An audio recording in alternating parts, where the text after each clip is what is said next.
Well, first, I'd like to say welcome to another edition of Throwing Down Some Heavy Light. My name is Jamal Bynum. I'm the chair of the board of MORE, which stands for Movement and I'm All for Race Equity. It's a group that's been around for 10 years, and one of our agendas we work on is anti-racism agendas and so on. So we're kind of excited to have this event tonight.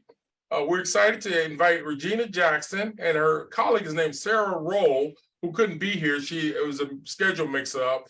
And they're both going to talk about this book and so on, to talk about their book and their experience of founders of hosting Race to Dinner, which is the name of the things that they work on. The dinners are very similar to what we did at Table Talk many years ago when I was with Catholic Charities. Now Inclusive Community runs that program. And again, we found about them through Inclusive Community. Again, the Table Talk event that we did in Omaha, Table Talk was about interracial groups or individuals participating to have conversations about race, diversity, and issues that we need to deal with in our community. I had a chance to read their provocative book, and I must say it grew on me. It's an excellent book. I like it because it resonated with some of the experience I had for about 7 or 8 years doing Table Talk here in Omaha. We invite them to share some open feedback, questions about issues of the book. And again, the title of the book is called White Women, Everything You Already Know About Your Own Racism and How to Do Better. I will say they have a few choice, colorful words in the book, but that didn't stop me from reading all the great information in there. And again, Regina, welcome to our event. We're very excited you can join us, and we'd ask participants some to read the book obviously before they came on, so they can be more focused and not get into some of the things that you shared in your book. So start off by first, Regina, can you share with the viewing audience or participants a little bit more about yourself and also a little brief overview of the book from your perspective? Regina, can you hear me? I can't hear your voice now. Yes, I can hear you. I don't hear your. Okay, I hear you now. Can you hear me? I hear you now. Okay. We started this when Syra ran for office. Now, I retired from the Bell system. At that point, it was U.S. West Communications, so it was Mountain Bell, Bell System in Omaha, and Pacific Bell. So we came together after the split for almost 27 years. I went on to start a computer training company, the first one, and then I started a real estate company, which I still run today. But 2018, when she ran for Congress against a longtime Democrat, and what made Syra different is her whole platform was anti-racism. And I started working on Syra's campaigns, and every time Syra would speak, white women would line up around the block, say they want to talk to Syra and what they wanted to say. And of course, she's treating them breakfast, lunch, she's courting votes and paying a babysitter because she had 2 young children. And that's me. I'm not racist. And we know that Dr. King said that enemies of racial equity is the liberals, because to justice than freedom and liberation. True.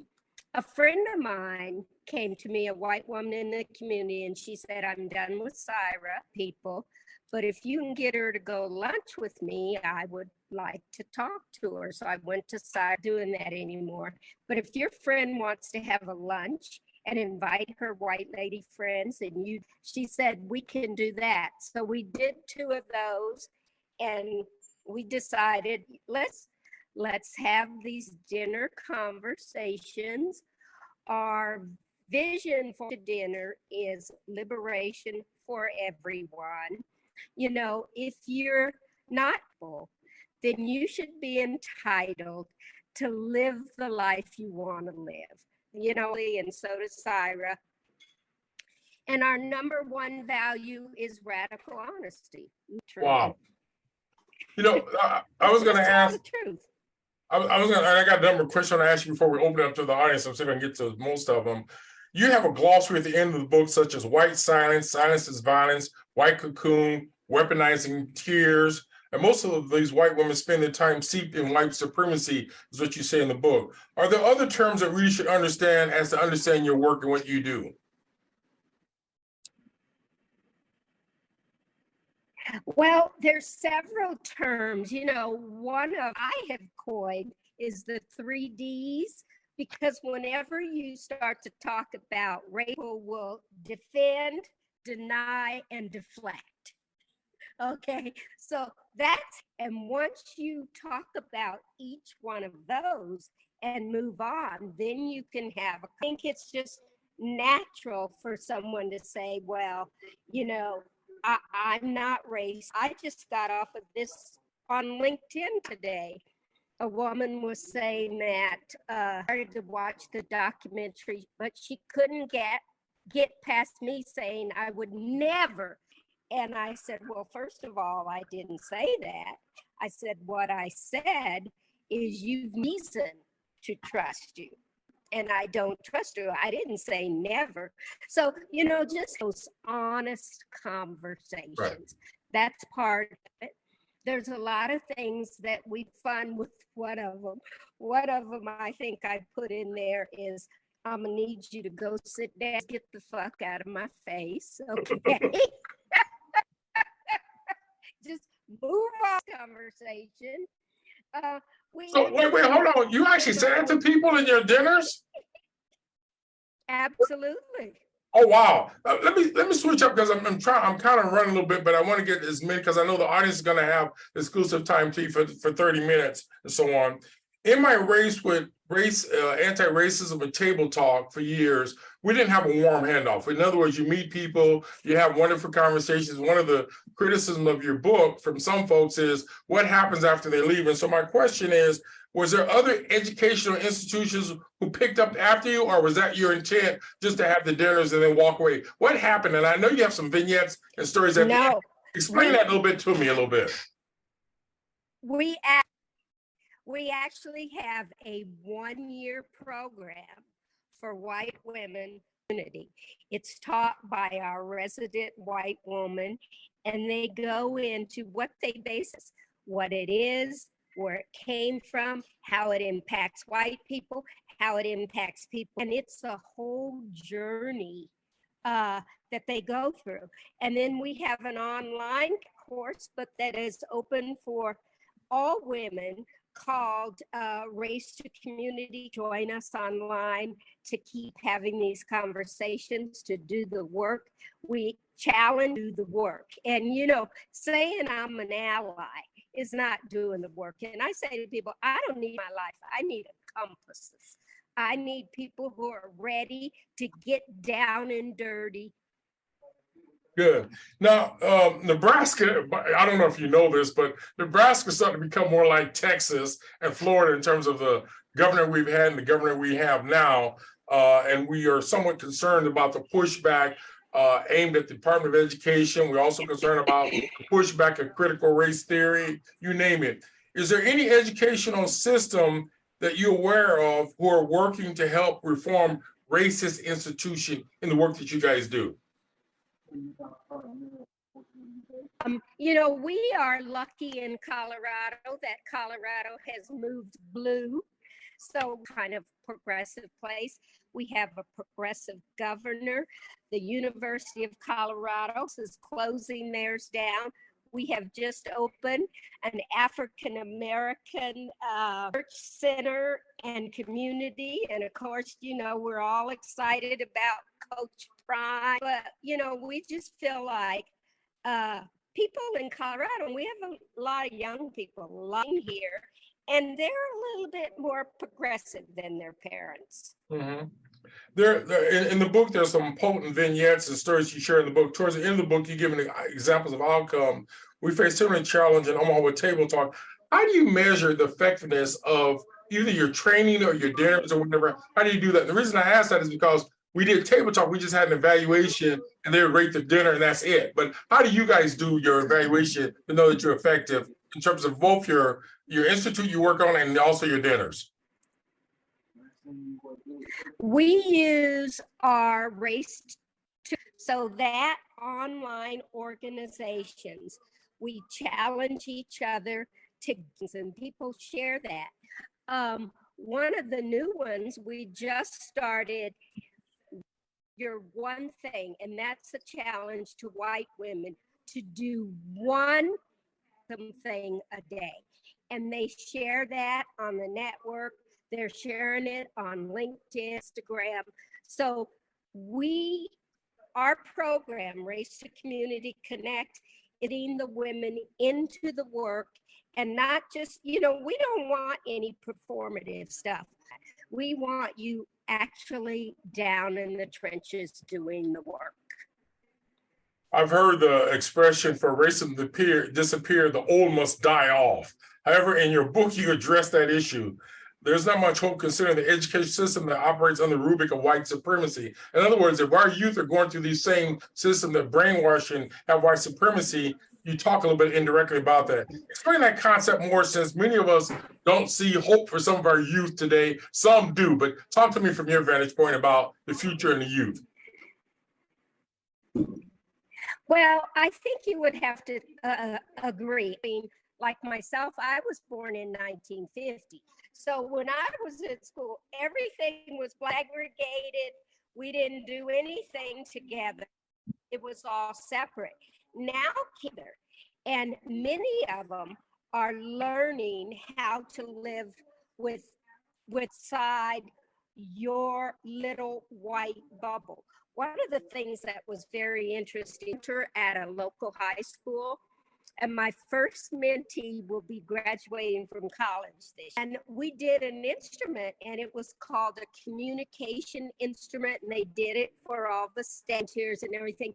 And one of the things that was so interesting to me, and it never impacted me till then, about European style of communication, it's that niceness, thing hard, you don't hurt anybody's feelings, versus out in your face, and I'm gonna say what I have to say, and you deal with it. And that's why because of that whole communication difference, that is cultural. Mm-hmm. Now, I'll go back to Regina. In your dinners and your experiences, you catch a bit of heat for being an African-American woman in the room. You alluded to it in your book of being many times the only African-American in the room of these white women. Obviously, your colleague is of Indian extraction, but how does it feel to be the only African-American woman with many of these women talking about race? What is it like for you? Well, when we do our dinners, we own the show. Okay, we come in for 2 hours, we eat, drink, and talk shit. Okay, we own the show. We don't no crying at the table. That's the only rule. We want to cry. The hostess sets aside a room, and they get up and they go in the room. And we all know why, because white women tears, are dangerous for Black men and other people of color. So we don't allow that. We always sit together, says something, I'm going to back her up. If she says something, if I up, and that's how it is. When our 2 hours are up, we get up and go. Right. I'll switch up. In your book, you give a background of your personal experience. How do you manage to divide the work world, considering the nature of white women who divide a role and mentality of people doing anti-racism work? So how do you make sense of this whole division and stuff of your work, and also dealing with that division issue you just alluded to of them trying to separate you?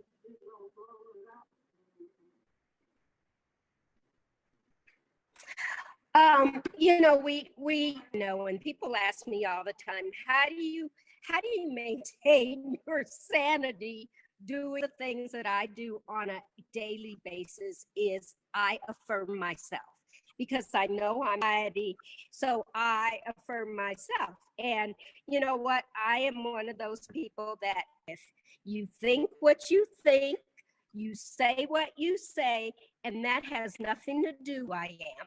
Okay, now I am teaching Syra to be unfuckable with me.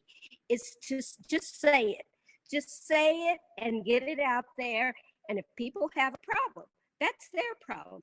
I call it adulting 101 or emotional manage your feelings. Nobody's responsible for what you feel. Am I? I hear you. I hear you. We're getting close to the end of my question, but I want to throw one at you, and it came up at me from someone who read your book. The cost of your dinners, and I saw you break that down a little bit too. Some people have questions about how much you charge for those dinners. Tell the participants a little bit how much it costs to do your dinners and why is it at that cost. But you do explain it in the book, so some of us you can get from reading the book, but talk to us about the cost of the dinners. Well, you know, it's $5,000 for a dinner, 10 white women. The hostess is responsible for raising the money. Don't care how they get it, but they have to pay us. They pay a deposit, they pay our board, and before we get on a plane and come out there, they pay the balance, okay? Because people think their education on race needs to be free. We're saying no. And when we had another white woman, and she said, you know, they want to know what you do with their money. And we're like, do they ask Bill Gates what he does with his money? You know, so we are very real. This is a business. This is not a nonprofit. To do the work, you pay us. I'm laughing because you kind of to the point, very blunt, and just said it. I appreciate the candor and the honesty. We sometimes don't hear that in Nebraska because people go out in the parking lot and talk, and they'll never say what you said. We're getting ready to close up to go open to the audience and talk to you directly. Were there any light bulb moments you gained from your experience and you want to share before we open it up to the participants to ask you direct questions about your experiences and obviously the book? Anything else you want to say before we switch it over to our audience? I think the light bulb moment for me was learning communication style and how much it hurts our kids in school. You know, bulb moment for me. And I think it was George H.W. Bush who talked soft racism of low expectation from working in these schools. These teachers, 80% of public school teachers are white with zero expectations for our children.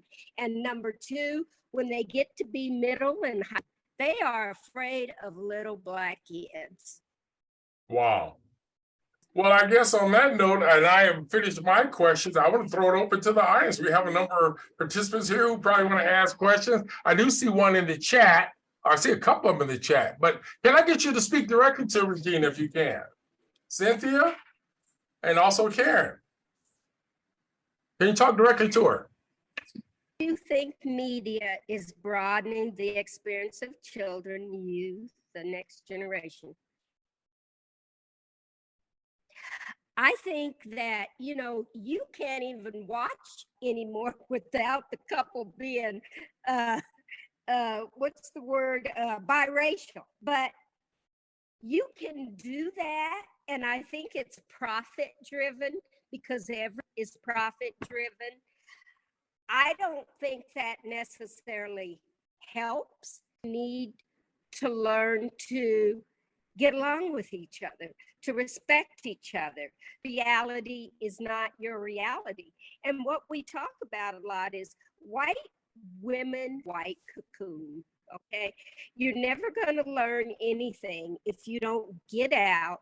It's this culture. So what we do in our Race to Community Connect, we have people from all around. There are things that are going on in their community that are diverse. So, you know, you can't say you didn't know because you know. Gotcha. Karen, did you want to answer that directly or anyone? Is that? I'm happy to. Can you hear me? I hear you well. I can. Okay. So my question is, how do you connect the work that you're doing one-on-one with individuals around a dinner table with changing entrenched systems of racism? Well, we changed our little program documentary. There is also a documentary called Deconstructing Karen. So take a look at it. Dinner that a Hollywood director who has won Emmys, PB&J dinner. So watch that documentary. You will see white women in all their glory. And what we do is we now go around the room and we say thing you have thought, done, or said that you know to be racist.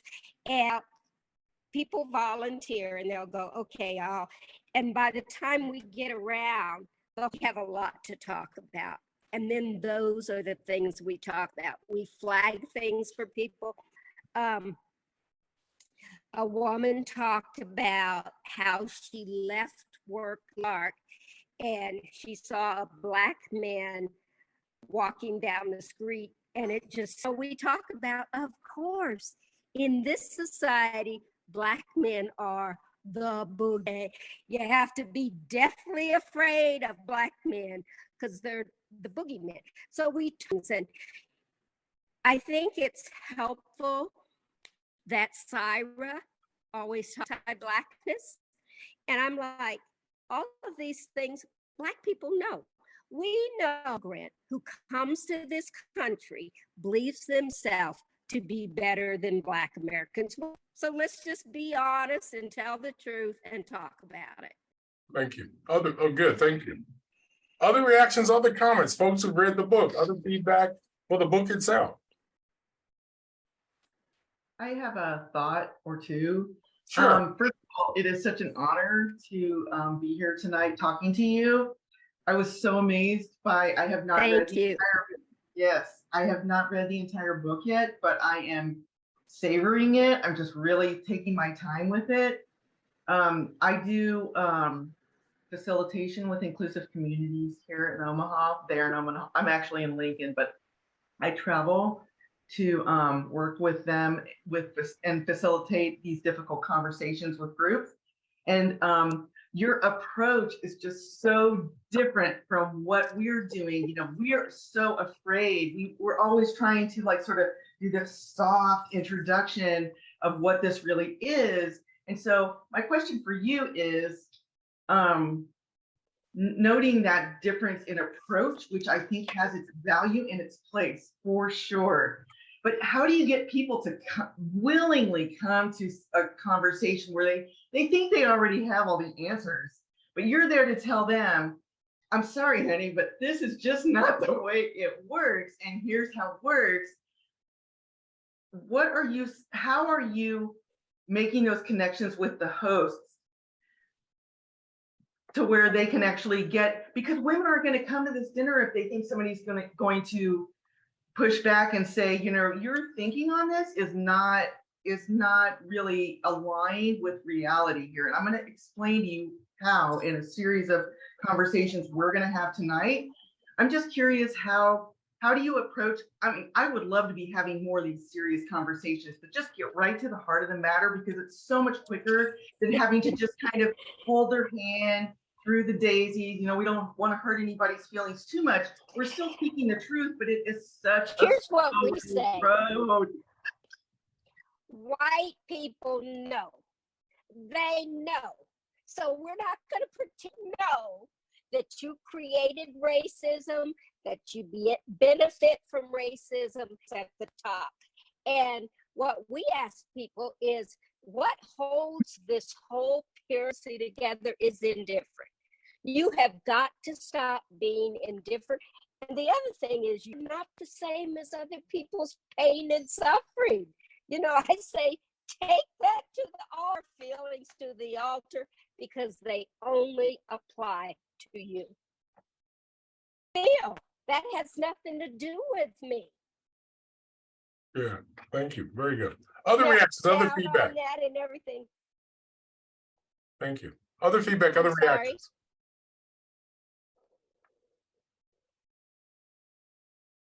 Ajamal, you know I'm never going to stay too quiet. And it is. Suzanne's in the house. Okay, Suzanne, throw out some heavy light.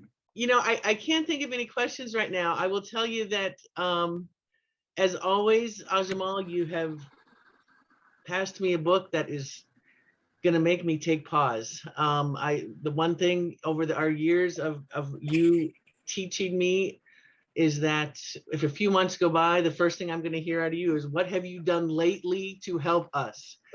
And this book just, again, brings it back home. I think one of the things that read so much, I have it sitting here. I've got it all marked up with sticky notes. Typically, when I read a book, I read it once, I mark things up, and then I go back and read it a second time and really try to understand it. So I've only had one pass. But for me, one of the things that I think struck the most is where I work, there's little diversity. I am in upper middle management, and I participate in I lead a women in technology group. And I take pride in that, you know, trying to encourage women to come along, etc.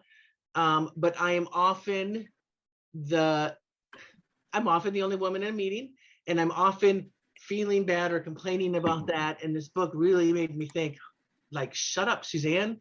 Like, it could be worse. Like, I might be the only woman at the table, but I don't see a Black woman at the table, or I don't. So it really gave me pause that I need to check myself more frequently when I'm thinking, oh, poor me, oh, woe me. Yeah. Good. Yeah. Thank you. Appreciate that. I'm going to tell the white woman who is what we call our resident white woman. And we flew out there, and her whole thing, she said, I gathered all these white women to know how wonderful I was and how awful they were. She said, and I finally got about me doing my interwork, me becoming an talking to your sphere of influence and bringing those people in. She finally got it. It took. Yeah. Yeah. Incredible book. Thank you. You know, I was going to say something. I said, I was John. Quick. I want to sit on the Children's Commission, and I'm the only African American in the room, probably the first African American to be on the commission in Nebraska on this Children's Commission. And when I haven't attended the meeting or participated, most of them are white women. When I asked the question, I came back to the meeting. I found out that they really didn't deal with race. Unless I was in the room, racial issues never came up, even at the Racial Ethnic Disparity Committee in a decent level. So I find it somewhat sad that even though if we don't have a person of color driving the conversation, for many of my white colleagues or white allies, particularly white women, it don't come up. And the last point I would say is that I oftentimes, Suzanne alluded to it, I ask all my white friends, I used to have 7, now I'm down to 4. But what have you done in the past year to help other people of color, one thing or 2 things or 3 things? And I'm surprised that people can't think of one thing that they've done to push the racial equality issue, yet they consider themselves very liberal or progressive or whatever on race issues. That's a question I throw out to people, and I'm surprised at the answer. They can't think of one thing because they haven't done anything. They can't, you know, and that's why your one thing, that's why that's a really important campaign. It yourself. Today, I'm going to do something that's anti-racist. And I've actually had women say to me they wouldn't vote for Hillary because they thought she was unethical, yet they allowed Trump to get in. And I'm like, how does that work? I mean, you take Trump over Hillary? I mean, but again, that's just the litmus test for some of us. But the same behavior continues when they're silent. And you talk about being silent, yeah. And you hear things. And even men, if you have men in the room and they see sexism going on and they ignore to do it, they're complacent or complicit in the same kind of isms that we need to fight back. It's the same thing. It's right. The same thing. Other folks, I'm the host, the guest with the most, with the host, and I'm not supposed to talk. So there are other people on the set. Yeah. Say something.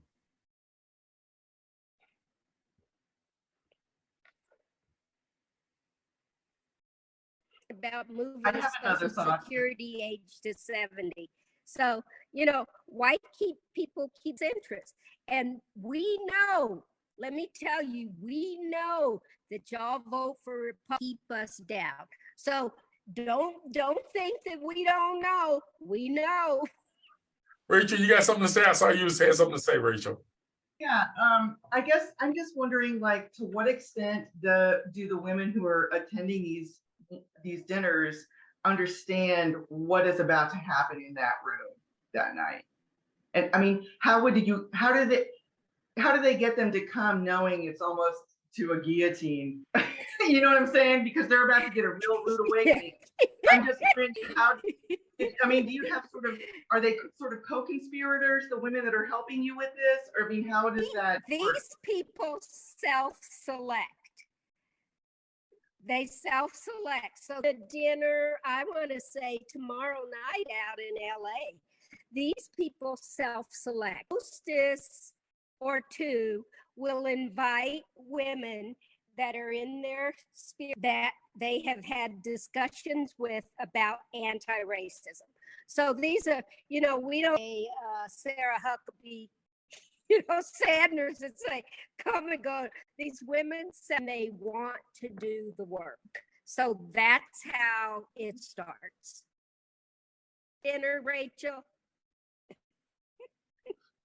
I think one of the things that I'm already feeling from the book is like, it's empowering for me as a woman as well, because all of these tools that you're talking about to examine these perspectives and lenses are ones that white women should be using to examine their own marginalized status vis-a-vis white males.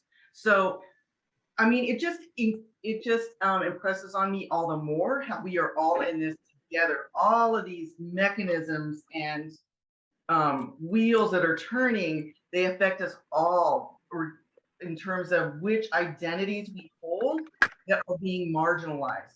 So everyone has a stake in this, even white men. My husband is sort of off to the side listening. He's a great supporter.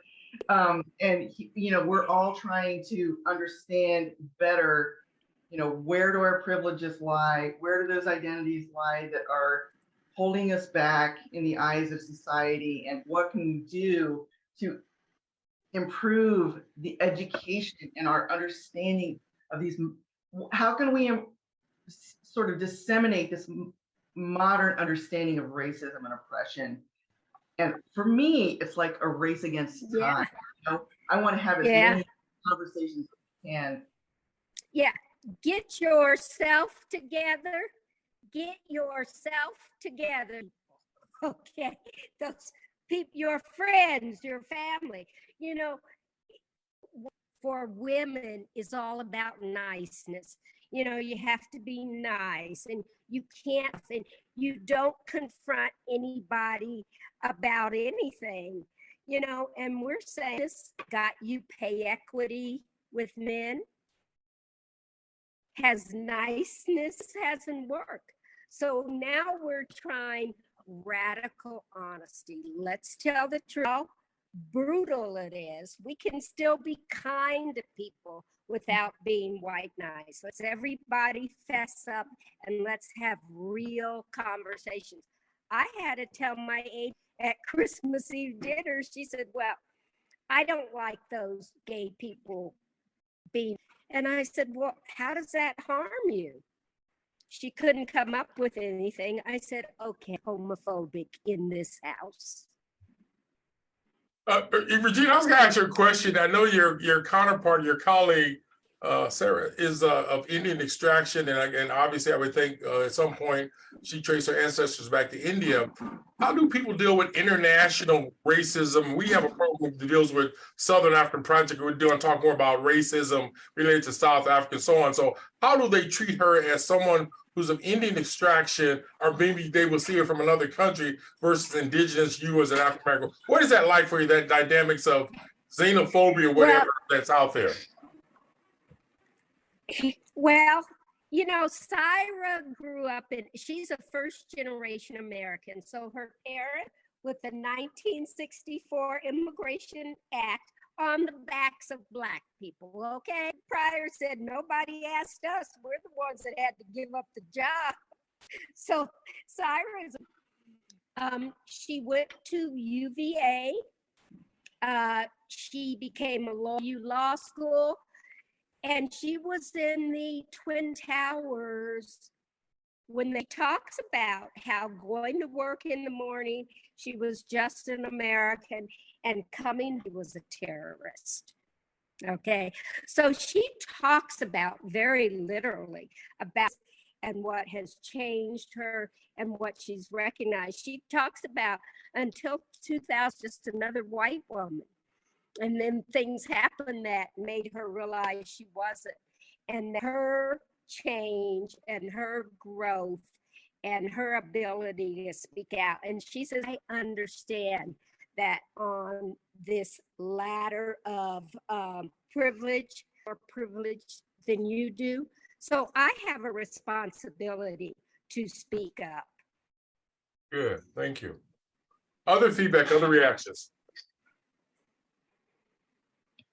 Ajmal, I see Cynthia, has her hand up.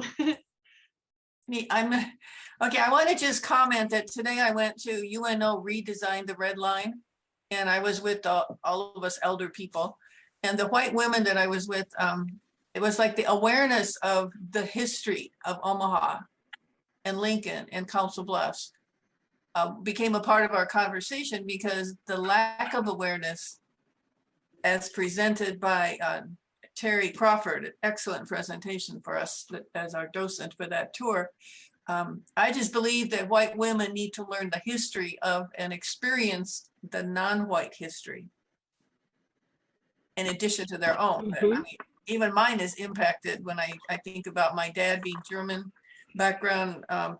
He's Czech, they're Germans. It was a racial experience, but the ethnicness of that, where the Germans were dominating the Czechs. So I grew up with that kind of an environment where the Czechs were dumber and whatever, and the Germans were the high people. So that kind of feeling is in me, but it's not the same as learning what the urban renewal was doing throughout the cities of the United States. And that, we all kind of like looked at each other, because Terry's presentation was so powerful, helping us see that it's the playbook of racism that created that urban renewal, and the red spots and the green and the blue and whatever. So anyway, I needed to say that just because learning is very important for us white people, white women. Yeah. Yeah. And our history that we get in public education. This is the first time they really understood that Mexicans were not the original farm workers. It was Philippine. We ever learned that? It's not just the public schools. I just thought I'd throw that in. It's private, and yeah. Okay. So we erase the history that we want to learn, and we only teach the history that we think is important. So how we vote, politics is important. We get the people in there, and Ira always says, well, the parties are the same. I'm like, but Black people, you guys have to always had to vote for the lesser of two evils. Right. Always. But Gina, I was going to ask you a question. I know you may get this in your encounters with other folks. Robin DiAngelo's book, White Fragility, has become one of the hottest books out there. She's making major money and all that good stuff. What do you guys think of her book? And is her book related to what you guys are doing in your book? Talk a bit about this white fragility and your take on what Robin is doing in her work of doing anti-racism work. And she's more of an academic associate with the university, I think. Yes, she is an academic. And I think because whenever you start talking about race, white people want to shut it down. They want to deflect. They want to not deny. And that's because they're not comfortable. Agility, but they're not comfortable because this is what makes them feel guilty. It makes them feel like they need to make amends, and then that happened a long time ago. You're not a slave and I'm not a slave owner. Well, guess what? Those ramifications, if we were in a place today where those ramifications, cool, but we're not there yet. And unless we may never get there, in my lifetime, I don't know that we'll really don't, but I know I am responsible for trying to impact change. By the way, when I was looking at your website and even interacting with your colleague, the white woman, I forget her name now, but she's listed, I think, in your book somewhere. Talk to me about her relationship with y'all, because she's your contact person, but she also has a number of comments related to your work, so on. Give me a little bit more feedback on her experience. You talked about it a little bit earlier, but what is it like for her in this trinity of the three of you guys working together? Well, Lisa, early on, is that white women will tell her things that they won't say. Again, that's that not being truthful. So Lisa has those conversations. She collects the money. She tells them it's none of their business what we spend it on. And, you know, when we were on, did you guys know that we were on Dr. Phil? Oh, I didn't know that. Phil's show on January 12th, I think. He'll go to YouTube and watch it. And Dr. Phil was a Karen on there. And Dr. Phil was saying something about, you know, how you need those. We're talking about people's lives and you want to. Lisa, her husband's a minister. So, and she has 2 Black children. Oh. So she has some skin in. Skin in the game. Okay. Heard that expression before. I got mention no names. Yeah. Other feedback. We got about probably about 10 minutes or so to go or more. Any other reactions or so on? I have a question. Do you think this model could work if it was a white woman or white woman or 2 white women speaking to a group of white women? Would there be a different power there in communicating that, or do you really feel like you need to have that discomfort right there sitting in front of you in order to have that contact? Yeah. Yeah. The model we were on, discomfort, being uncomfortable enough. You know, they talk about change and they say a few things that make people change. One of them is that it becomes so uncomfortable to stay the way you are that you change. And one of the women psychologists, and she talks about that, the battered woman syndrome, how you rate relationships until it becomes so hard that they have to get out. I think way, and having these conversations and, you know, to talk about racism, right? Yeah. You have to be comfortable being uncomfortable. Wow. Very good. Exactly. It's hard, but I tell my children that if it's all comfortable, then it's not.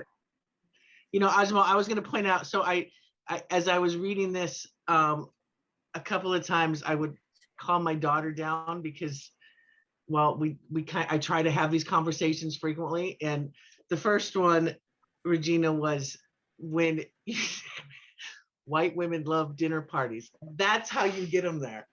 I read that whole section to my daughter, and her and I laughed forever because it was so me. Like, oh, that's funny. My daughter kept saying, "Oh my God, Mom, that's you, that's you, that's you." The other piece that really hit me was at the end of the book. To talk about it. When you talk about the nice statements, right? Oh, can't we just be nice? And oh, let's just do heart emojis and let's just skim over this. And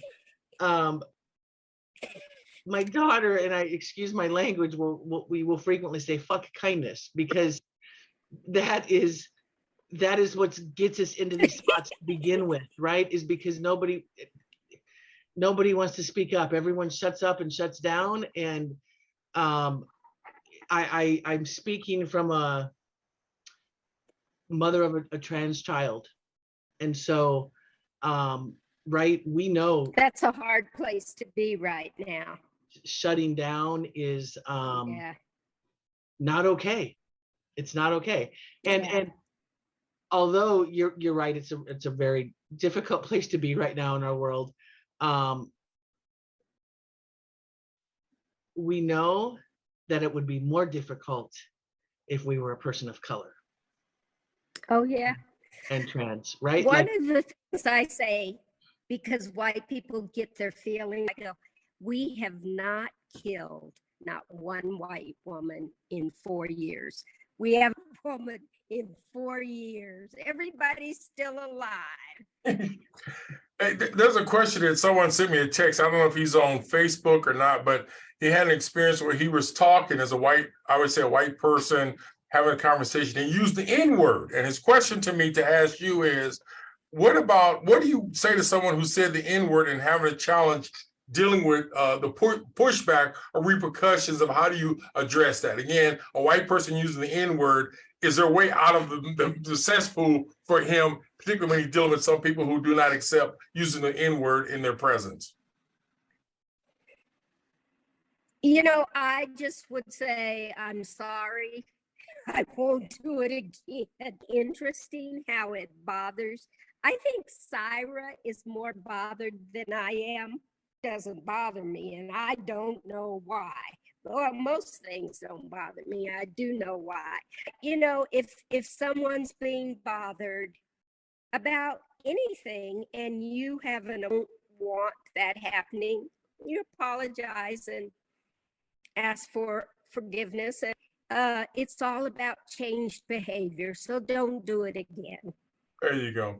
The other conversation is that we need to help educate people about the power of that word, particularly when institutions continue to practice the same mentality by their all-white environment. Whether you go to the university, Douglas County government, you name it, and you walk in a room and you have all white folks who are being subsidized or paid for by taxpayers who are of color. And so nothing's more insidious than you see all white spaces where it use public funds. And so we need to also challenge that, but I really appreciate that. Other feedback, we got about maybe 7 minutes left or so. Yeah. Other feedback. I've got a question. I worked in domestic violence prevention, and the fact that the organizations, our nonprofit organizations themselves, are oppressive structures. You know, they're built in white supremacy, and you know, we're trying to do anti-oppression work within an oppressive structure. We're trying to do anti-racism within white supremacy. Are there thoughts or ideas you have about that? Yeah. Tackle your white supremacy and then come get your friends. That's our, you know, colonize yourself and then come get your friends. Thank you. You're welcome.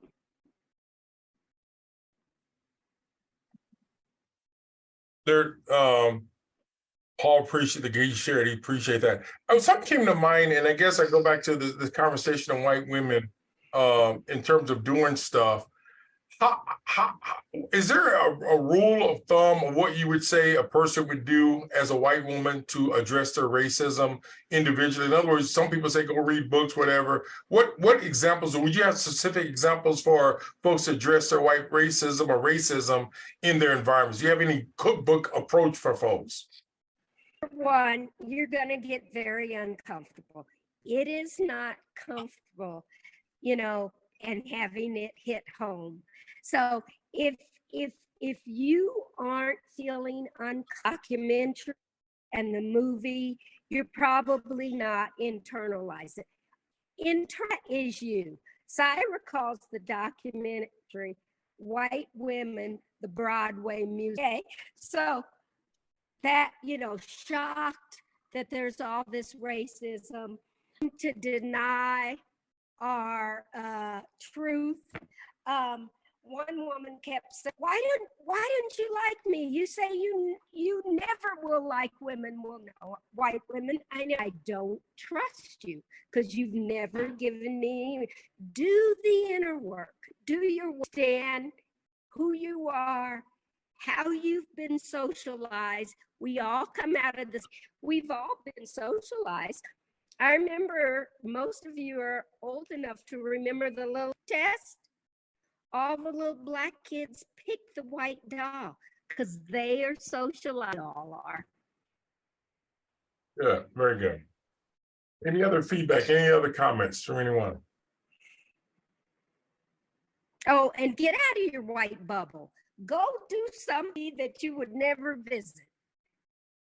You know, so Rachel said something, I kept losing my train of thought, but I want to come back to something Rachel said. She said, can white people amongst white people do anti-racism work? She kind of alluded to that. And we did table talk. We know that when white people around other white people, they talk different when there's a person of color in the room.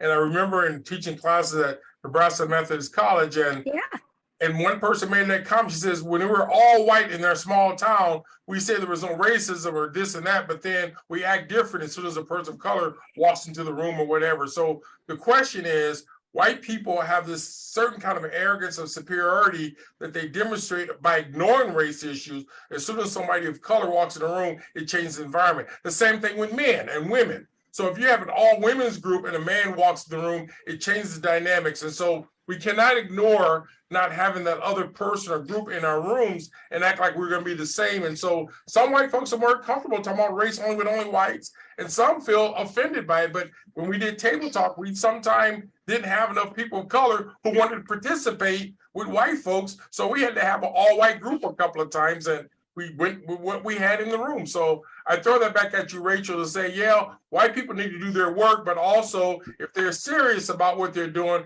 they should do more heavy lifting and not expect us to do all the crap that we've dealt with for 450 years and the stuff that's going across the globe.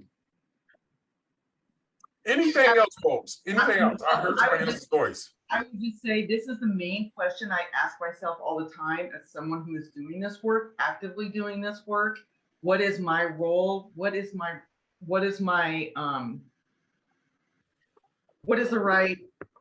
right role for me in this work? And I do believe one of the things that keeps me coming back is knowing that it shouldn't fall squarely on the shoulders of people of color, that we have to take some of that burden.